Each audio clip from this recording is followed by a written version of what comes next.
Remington 760 Game Master they've got in the Civil Rights Museum is not the murder weapon. It's not even close. And it was a two-man hit team that killed him from the fire station dormitory.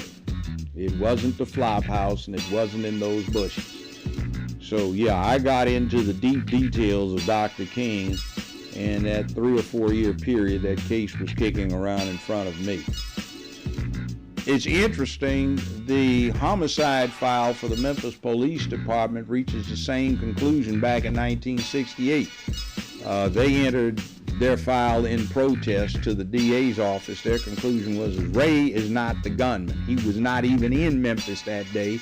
We know conclusively where he was. You have to understand, though the news media puts it out as he was the self-confessed killer of King, that's not true. All through the transcripts, the entirety of the record, he never confessed, and often he said, I never said I killed King. I didn't kill him. I'm pleading cause of Alford. That's A-L-F-O-R-D. It's a moderately old U.S. Supreme Court case, and it says, even if you are not actually guilty and you are pristinely innocent, you may plead guilty to the charge if you think that doing so is in your best interest under all of the circumstances as you know them to be, and you're doing so freely, voluntarily, understandingly, knowingly, advisedly, and intelligently. The thing the state relied upon was the rifle, but modern scientific methodology excluded that rifle from being the murder weapon. The bullet they pull out of King's body has a rate of rifling twist of 1 turn in every 11 1/4 inches.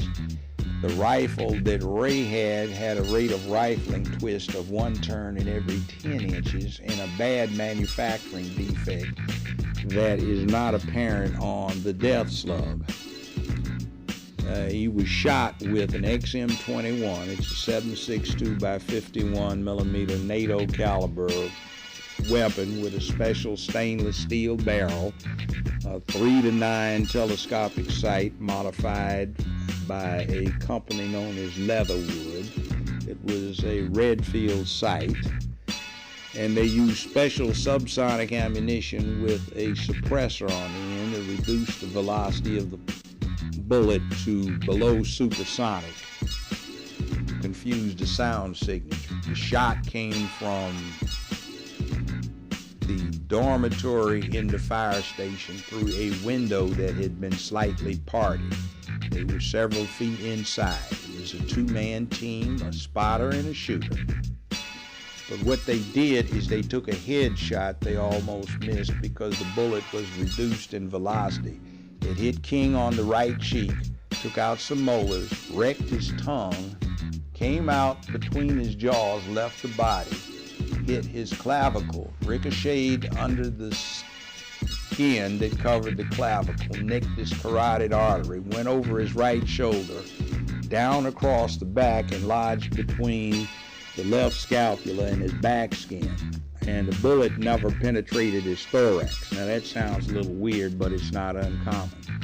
So he bled out from the nicked carotid artery and they almost missed the shot. And Ray was nowhere around. I did talk to a Captain Tommy Smith, who retired as head of homicide for the Memphis Police Department, who was the first detective on the scene.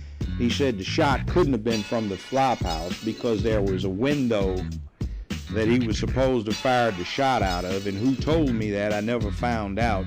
He said, but there was a limb about this thick growing diagonally through the window, and you couldn't even see the Lorraine Motel from that location. He said, I came back with crime scene in about an hour, and the whole tree had been cut down, and I found out there was a cut down order sent out to the sanitation department early that day, but they were on strike, so they weren't going to cut it down. See, I always said something bad about this so-called international war on terror. This is just an interesting thing that I did. I said, we live in the land of the free and the home of the brave. What are we supposed to be so terrified for?